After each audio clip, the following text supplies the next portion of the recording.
Nah, mari kita melihat saudara, apa yang terjadi kalau kasih itu menjadi dingin. Apa yang terjadi kalau kasih itu menjadi tawar. Saudara tahu, kita bisa melakukan, kita bisa peduli, kita bisa menolong, semuanya itu adalah kasih. Lawan kasih adalah apa? Lawannya kasih. Apa? Kebencian. Ya. Nah, ini yang saat-saat ini sedang saudara dilakukan, bagaimana kebencian demi kebencian ini saudara terjadi baik di dalam keluarga, ya, saudara, orang tua dan anak-anak dan orang tua, sebaliknya, kemudian orang keluarga dan tetangga, keluarga dan famili dan macam-macam saudara. Ini ditebarkan kebencian ini untuk memporak-porandakan yang namanya kesatuan. Ada sebuah peribahasa mengatakan, bersatu kita teguh, lalu bercerai kita runtuh. Artinya kalau kehilangan sebuah kesatuan, kehilangan sebuah persatuan, saudara, tinggal tunggu waktunya yang namanya keruntuhan. Nah, saudara yang dikasih Tuhan, mari kita kembali kepada firman, kita melihat firman secara utuh. Mulai dari kitab Kejadian sampai Maleaki, mulai dari Injil Matius sampai kitab Wahyu. Kalau kita melihat di sini saudara, dirangkum jadi satu, isinya cuman satu. Apa itu? Kasih. Isinya satu, kasih. Kalau kita melihat dalam kitab Ulangan saudara, ya, di dalam Ulangan pasal 20 ayat 1 sampai 17, di sana ada mengasihi Tuhan, tetapi di satu sisi kita mengasihi sesama. Mengasihi Tuhan, jangan ada padamu ilah lain, jangan menyembah patung, jangan menyebut nama Tuhan dengan sembarangan. Ya, kuduskanlah hari Sabat. Itu perintah Tuhan bagi kita. Kalau kita mengasihi Tuhan, saudara, kita akan melihat apa yang Tuhan tidak suka dalam hidup kita. Tetapi kita dituntut juga, saudara, di satu sisi mengasihi sesama kita. Yang tertulis di sini adalah hukum yang kelima, itu hormatilah orang tuamu. Hormatilah orang tuamu. Saudara bersyukur kalau masih punya orang tua. Ya, sebuah kesempatan untuk berbuat bakti kepadanya. Jangan sampai disia-siakan. Ya, saudara, orang tua kesempatan untuk berbakti, kesempatan bagaimana bisa menyenangkan hati orang tua. Ingat waktu kecil, bagaimana orang tua mencari nafkah untuk kita, untuk saya, untuk saudara. Nah, kesempatan sekarang, kalau orang tua kita sudah menjadi sepuh, kesempatan itulah yang terbaik. Bagaimana seseorang dapat menghargai, seseorang itu dapat menghormati orang tua. Banyak saudara, saya melihat baru kalau orang tuanya sakit, baru dibelikan yang enak-enak. Bagi saya itu terbalik. Mumpung dia masih hidup, mumpung dia masih bisa berdoa, mendoakan kita. Yuk mari hormati orang tuamu. Amin. Yang kedua dikatakan jangan membunuh, jangan berzina, jangan mencuri, jangan mengucapkan saksi dusta, jangan mengingini. Itu di dalam kitab Taurat, 10 hukum Allah yang jelas memberitahukan bagaimana kita mengasihi Tuhan, tetapi di satu sisi kita juga mengasihi sesama kita, karena kita ini ciptaan Tuhan yang luar biasa. Amin. Di dalam Injil Matius memberitahukan kepada kita bagaimana saudara kita juga harus mengasihi Tuhan, juga mengasihi sesama. Di dalam Injil Matius pasal yang ke-22 ayat 34 sampai ayat yang ke-40 memberitahukan bagaimana kita harus mengasihi Allah. Mari kita akan membaca di dalam ayat 37. Kita baca bersama-sama. Matius 22 ayat 37. Mari kita baca bersama-sama. 2, 3. Jawab Tuhan Yesus kepadanya, kasihilah Tuhan Allahmu dengan segenap hatimu, dengan segenap jiwamu, dengan segenap akal budimu. Semuanya ada segenap. Tuhan gak mau separuh-separuh dalam hidup kita. Dia ingin bulat segenap hidup kita. Amin. Nah, ini memberitahukan tentang kasih. Bagaimana kita mengasihi Tuhan. Tetapi jangan salah, kita pun juga harus mengasihi sesama kita. Saudara yang dikasihi Tuhan, salib itu ada vertikal, ada horizontal, ada hubungan kita dengan Tuhan. Tetapi di satu sisi hubungan kita dengan sesama.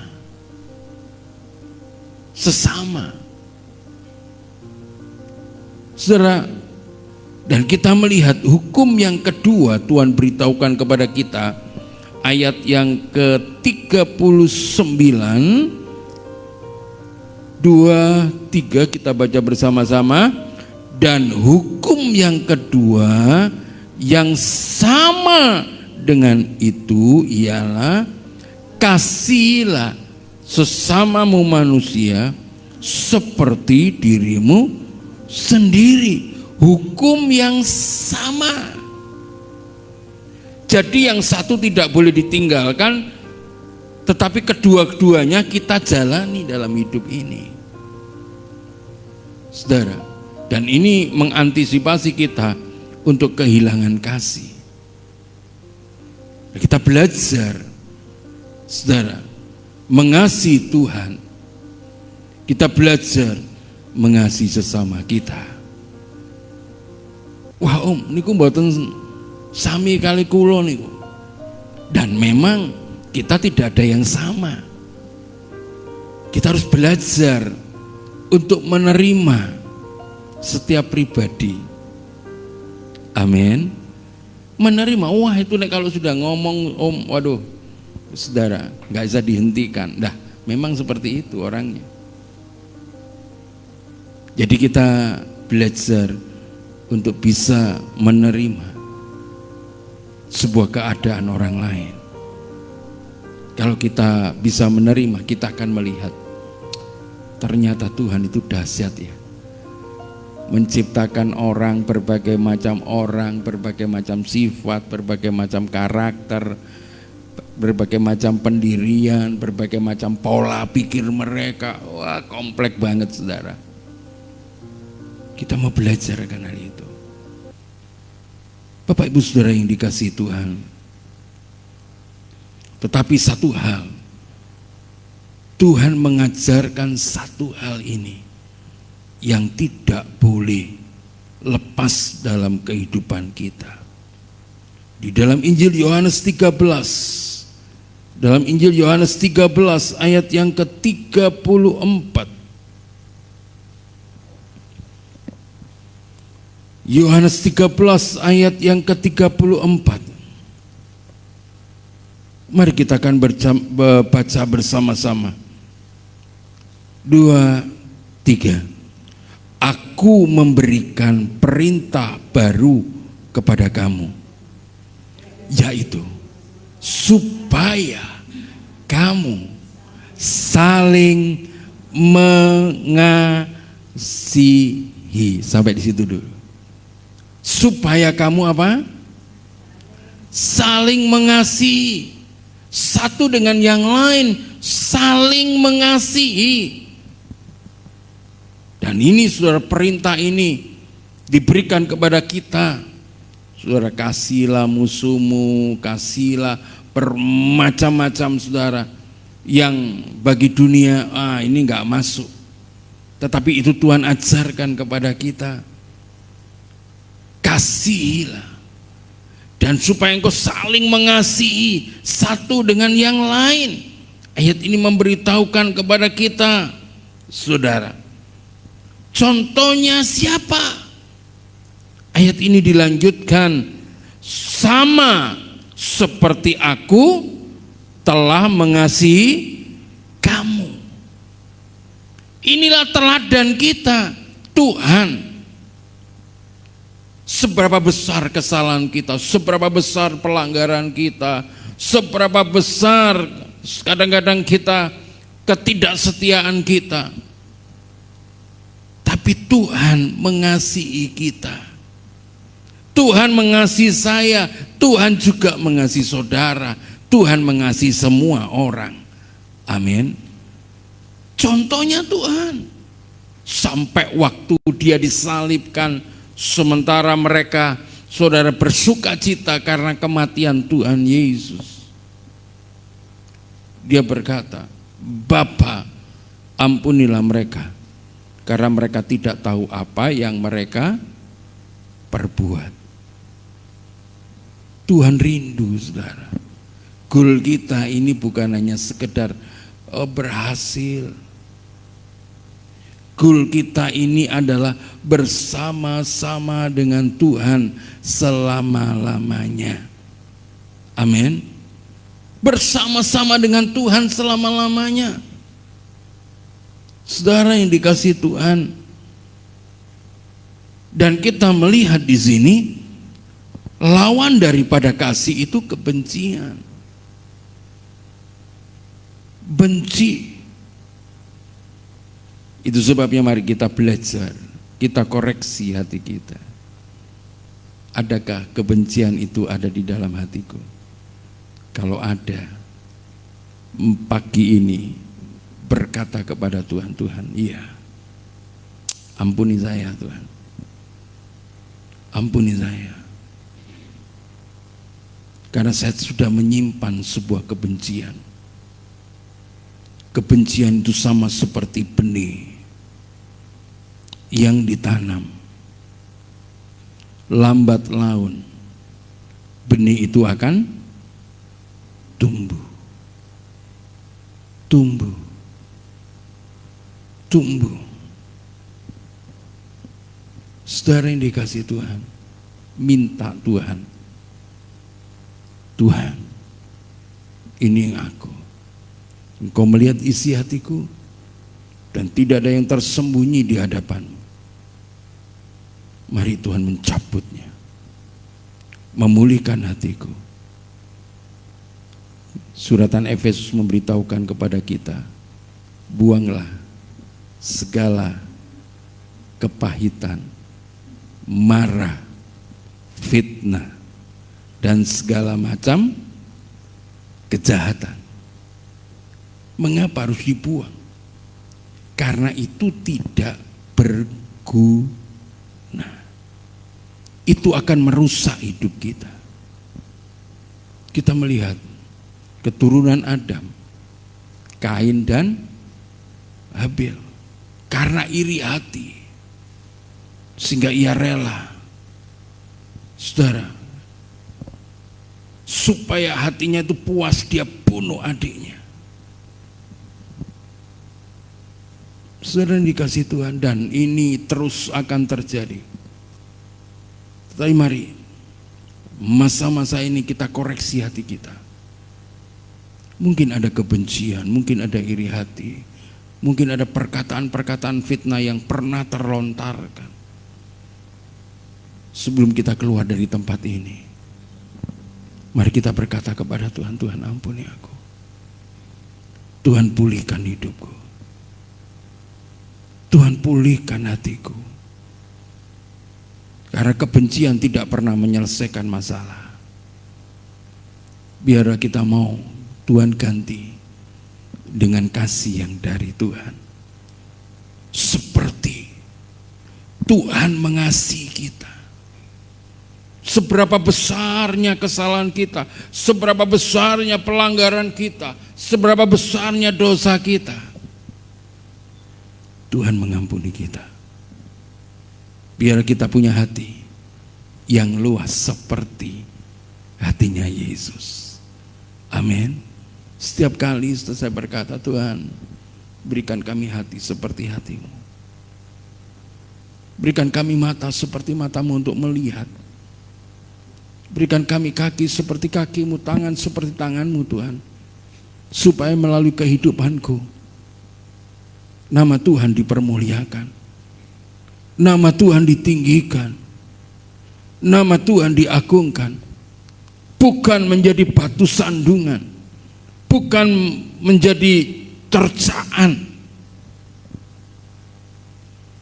Tapi biarlah kehidupan kita, kehidupan yang bisa mendatangkan berkat. Amin. Amin. Puji Tuhan. Mari kita melihat apa sih tanda-tandanya orang yang mengasihi Tuhan itu.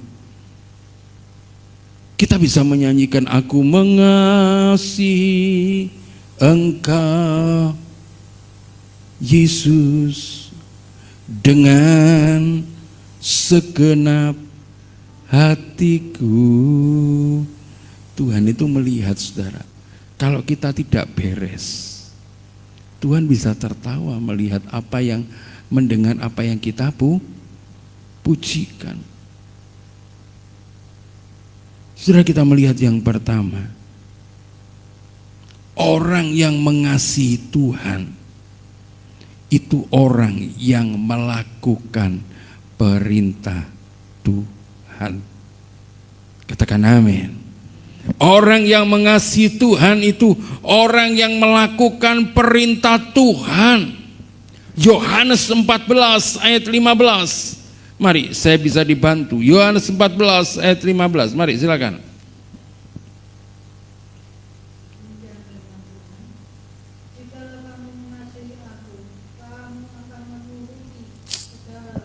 Jikalau kamu mengasihi aku, kata Tuhan, kamu akan menuruti perintahku. Udah dahsyat, saudara. Orang yang mengasihi Tuhan, tandanya orang itu akan menuruti perintah Tuhan. Dan ini dikatakan oleh Tuhan bukan sekali dua kali. Mari kita melihat di dalam ayat selanjutnya, saudara yang dikasihi Tuhan, ayat 21.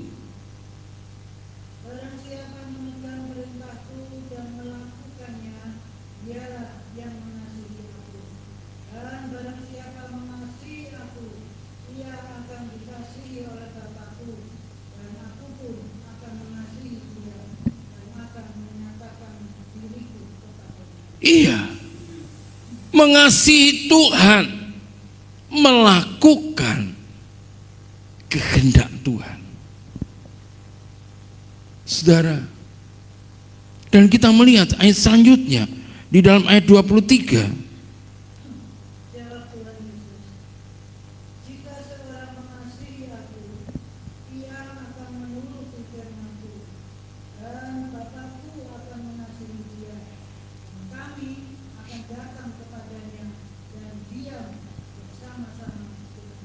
Amin. Puji nama Tuhan. Tandanya orang yang mengasihi Tuhan itu orang yang melakukan perintah Tuhan. Saudara, dari siapa dulu? Dari kita. Jangan banyak menuntut orang lain. Dari diri kita dulu. Ya, apa yang Tuhan katakan, lakukan saja. Kerjakan saja. Saudara, dia adalah perencana yang luar biasa dalam hidup kita. Lakukan. Ya, lakukan, kerjakan. Saudara yang dikasihi Tuhan, dan hal ini biarlah terjadi dalam hidup kita, jemaat Tuhan di tempat ini. Kalau Tuhan berkata kasihilah musuhmu, itu bukan perkataan orang lain, itu perkataan Tuhan. Dan berdoalah untuk dia. Yuk kita kerjakan. Kalau kita akan kerjakan, kita akan melihat Tuhan akan lakukan sesuatu yang besar dalam hidup kita, asalkan kita mau melakukannya. Tidak zamannya saudara kita membenci satu dengan yang lain. Ini kedatangan Tuhan sudah semakin dekat. Orang yang membenci pasti tidak bisa mengampuni. Betul enggak? Enggak bisa. Kesalahan orang itu, waduh, semakin hari semakin ditumpuk. Seperti seorang tukang bangunan menumpuk batu bata satu demi satu, akhirnya menjadi sebuah sekat. Saya mau berkata, pagi ini selesaikan sebelum Tuhan panggil kita. Sebab orang yang tidak bisa mengampuni, firman Tuhan katakan, kalau kamu tidak bisa mengampuni orang yang bersalah kepada kamu, maka aku pun tidak akan mengampuni kesalahanmu. Berarti kesalahannya itu apa? Tetap. Karena di dalam kerajaan surga tidak ada lagi yang namanya kebencian. Amin. Kerajaan surga itu penuh kasih sayang. Kerajaan surga itu penuh kasih mesra. Itu sebabnya yang pertama tandanya orang yang mengasihi Tuhan, orang yang melakukan perintah Tuhan. Saudara, mungkin kita berkata, Tuhan berat loh Tuhan, Tuhan sulit loh Tuhan, Tuhan sukar loh Tuhan. Saya mau berkata, tidak ada yang sukar kalau kita mau melakukannya. Dan saya yakin Tuhan akan turut bekerja dalam hidup kita untuk menyelesaikan yang sukar jadi mudah dan terselesaikan. Amin. Yang kedua, saudara yang dikasihi Tuhan, apa tandanya orang yang mengasihi Tuhan? Orang itu akan percaya dengan segenap hati. Apa yang dikatakan Tuhan dia percayai. Dia percaya ucapannya Tuhan. Saudara yang dikasihi Tuhan, suatu saat saudara Nebukadnezar ini membuat sebuah patung yang sangat besar. Dan kemudian dia mengundang setiap pejabat-pejabat pemerintah, setiap pegawai, semuanya diundang di satu tempat. Dan tiba-tiba ada seorang bicara di tengah-tengah kesempatan itu. Barang siapa mendengar bunyi-bunyian, gambus, ceracap, saudara, apapun yang dibunyikan, semuanya harus apa? Sujud tunduk. Sujud tunduk. Namun dari sekian banyak orang itu, Sadrak, Mesak, Abednego adalah orang-orang yang hidup dalam takut akan Tuhan. Sadrak, Mesak, dan Abednego adalah orang yang percaya kepada Tuhan dengan segenap hati. Iman Sadrak, Mesak, dan Abednego tidak mau ditukar dengan hal yang sementara. Ini loh saudara, kadang-kadang orang berani menukarkan sesuatu karena mereka anggap itu bisa menjamin kehidupannya. Tapi sebaliknya, banyak orang yang kecewa ketika mendengar janji, ketika mengambil keputusan yang salah. Bapak Ibu Saudara yang dikasihi Tuhan, kita melihat satu hal di sini, bahwa Sadrak, Mesak dan Abednego berani pertaruhkan kehidupannya. Mau ditolong Tuhan atau tidak ditolong Tuhan, aku tetap percaya kepada Tuhan. Itu imannya. Bisakah kita mau berkata seperti itu, ditolong pun, gak ditolong pun, aku tetap percaya kepada Tuhan.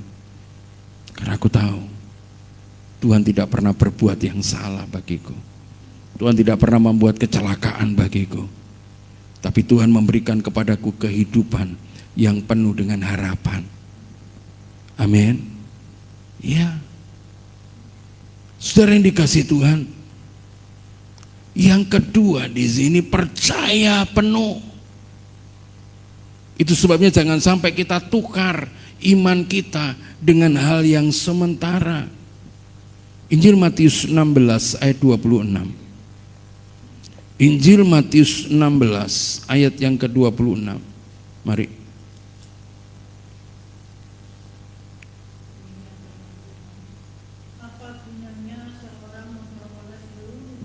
Apa gunanya sih? Tuhan katakan memperoleh seluruh dunia, tetapi mereka kehilangan nyawanya. Artinya mereka tidak bisa masuk ke dalam kehidupan yang kekal. Apa gunanya dia memiliki semuanya, tetapi mereka tidak bisa mencapai goal yang sesungguhnya, kehidupan yang kekal bersama-sama dengan Tuhan. Saudara yang dikasihi Tuhan, jangan sampai kita tukarkan iman kita. Jangan sampai tukarkan iman kita dengan hal yang sementara. Dan saya melihat ada banyak orang datang, saudara, mereka share, mereka berkata, aduh aku salah langkah Pak. Ternyata apa yang aku harapkan tidak sesuai dengan kenyataan. Ya saya berkata, janji manusia itu, saudara, bisa berubah setiap waktu, setiap saat. Tetapi janji Tuhan itu ya dan amin. Saudara, jangan sampai kita ditukar. Apa gunanya sih kita sukacita, punya segala-galanya, saudara, tapi kehilangan nyawa kita? Bukankah Tuhan berkata, berkat Tuhanlah yang menjadikan kaya, susah payah tidak akan menambah. Tuhan juga berjanji dalam hidup kita, kalau kita mulai menapak kehidupan kita di dalam kebenaran demi kebenaran, Tuhan akan tuntun hidup kita dari hari ke sehari, dari hari ke sehari, dari hari ke sehari, sampai kita merasakan bahagia punya Tuhan. Amin. Nah, saudara yang dikasihi Tuhan, percaya mereka. Dan yang ketiga, apa tandanya seorang mengasihi Tuhan? Ia tetap setia. Ia tetap setia. Saudara, 1 Tesalonika pasal yang kelima ayat 24. 1 Tesalonika 5 ayat yang ke-24.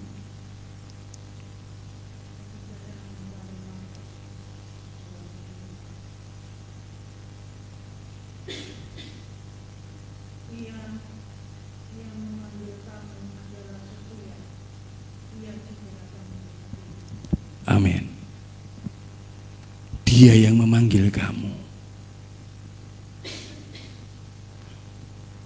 Dia berkata, bukan kamu yang memilih aku, tetapi aku yang memilih kamu. Yesus pilih saudara loh. Sejak kapan engkau dipilih Tuhan? Sejak kapan? Sebelum dunia dijadikan. Udah siap. Tuhan punya rencana yang besar dalam hidup saudara. Engkau dipanggil Tuhan menjadi muridnya. Engkau dipanggil Tuhan untuk menikmati kasih-Nya. Saudara, Dia yang memanggil kamu adalah setia. Ia juga akan menggenapi janji-janjinya dalam hidupmu. Saya mau berkata, banyak orang hari-hari ini menukarkan iman mereka dengan hal yang sementara. Mereka bangga, mereka sukacita. Tapi sampai kapan? Saya mau berkata, hanya sampai sebatas Tuhan cabut nyawanya. Sukacita yang sementara di balik kematian, mereka kehilangan jalan.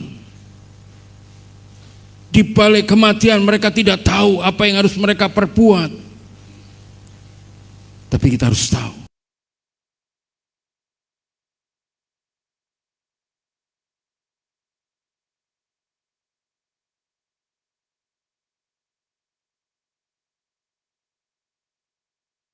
amin.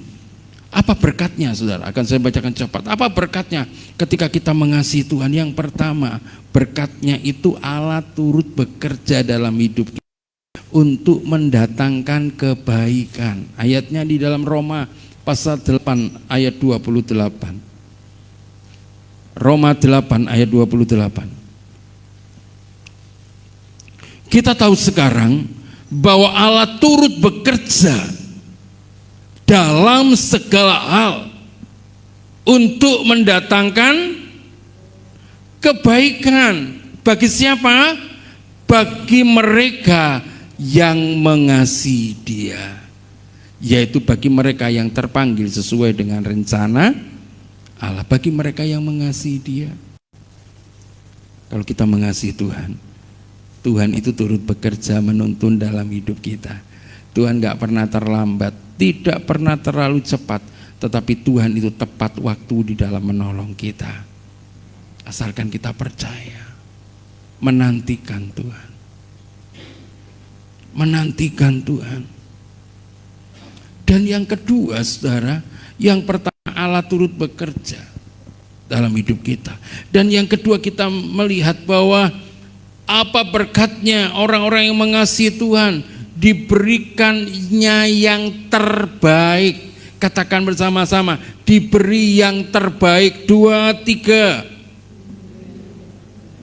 1 Korintus pasal 2 ayat 9. Mari. 1 Korintus pasal 2 ayat 9.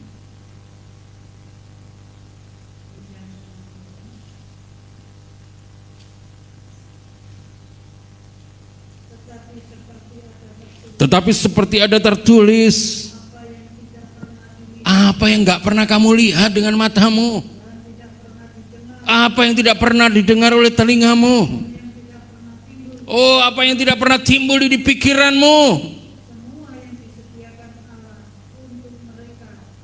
oh haleluya. Mereka itu disediakan sesuatu yang sangat terbaik. Saudara, apa yang tidak pernah kamu lihat, apa yang tidak pernah kamu dengar, apa yang tidak pernah terpikirkan olehmu, itu diberikan kepadamu.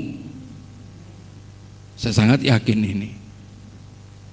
Lakukan saja dulu, kerjakan dulu, dan kita akan bisa melihat, wow, ternyata Tuhan menuntun saya. Langkah demi langkah kehidupan kita, kesukaran, kesulitan kita hadapi. Tetapi satu hal, Tuhan yang memberikan yang terbaik bagi kita. Amin. Yang terakhir, yang ketiga, saudara, kita melihat apa sih berkatnya orang-orang yang mengasihi Tuhan. 1 Tesalonika pasal 4 ayat 17. 1 Tesalonika 4 ayat yang ke-17.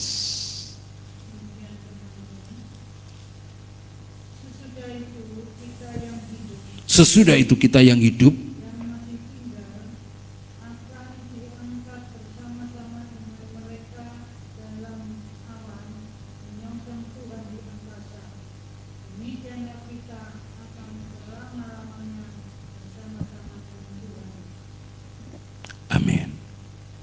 Saudara, yang pertama Tuhan katakan orang yang mati di dalam Tuhan, ingat, orang yang mati di dalam Tuhan akan dibangkitkan. Ketika Tuhan datang di atas awan-awan bersama para malaikat-malaikatnya, suara nafiri dibunyikan. Saudara, orang-orang yang mati di dalam kubur mereka dibangkitkan, orang-orang yang mati di lautan akan dibangkitkan. Sementara mereka dibangkitkan, orang-orang yang hidup bahkan sehingga orang-orang yang sudah meninggal dulu dan orang-orang yang masih hidup, mereka akan bersama-sama naik ke awan-awan bersama-sama dengan Tuhan. Udah dahsyat ini.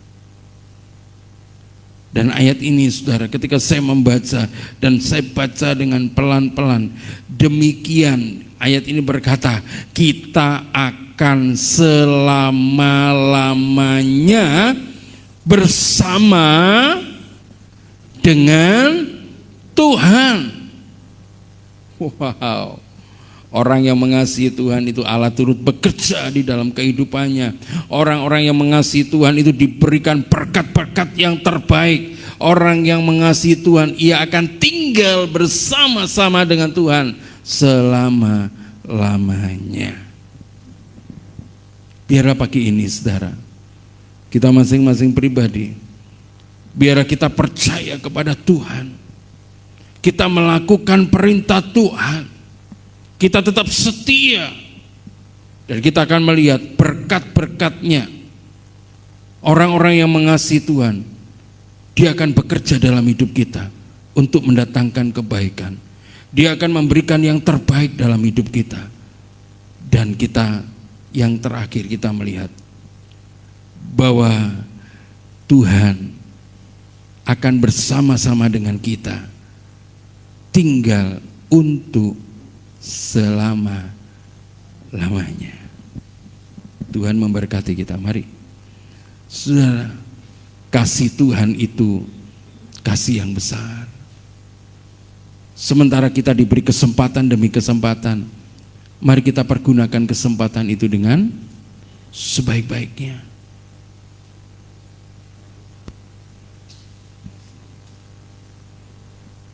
Saudara, kasihnya itu luar biasa dalam hidup kita. Bagaimana kita bisa, saudara, membalas kasihnya? Enggak bisa. Pagi ini Tuhan ingatkan kepada saya, kita harus kagum akan Dia. Kita harus mengasihi Dia. Mengasihi itu butuh sebuah pengorbanan. Amin. Seorang kekasih untuk mengasihi kekasihnya, dia ada pengorbanan. Waktu pacaran, ketika hujan deras, sudah berkata, aku mau jemput kamu, aku mau datang. Karena didasari oleh kasihnya. Gak peduli hujan, gak peduli petir. Bagaimana dia untuk mengasihi, menyenangkan orang yang dikasihi. Pagi ini Tuhan mengasihi kita.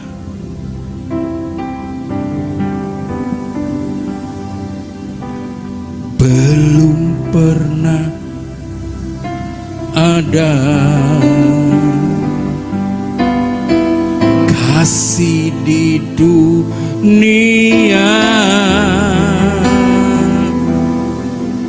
sanggup menerima diriku apa adanya selain kasih-Mu.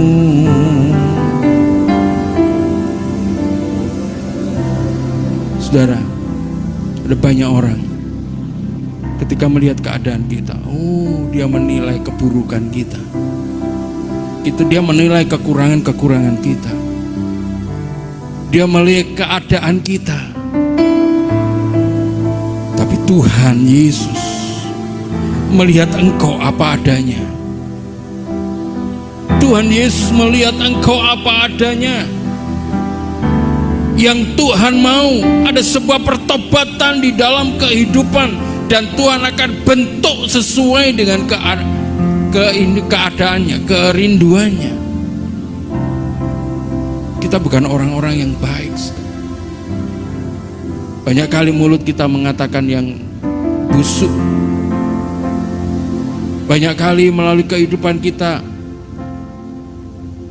dulu kita curang, dulu kita tidak adil, dulu kita suka menghakimi orang. Tapi kita melihat Tuhan Yesus, dia rela berkorban melalui kasih-Nya di atas kayu salib untuk saya dan saudara. Amin. Takkan ada lagi kasih seperti ini, sanggup mengubahkan hidupku menjadi baru selain kasih-Mu Yesus. Sekali lagi katakan,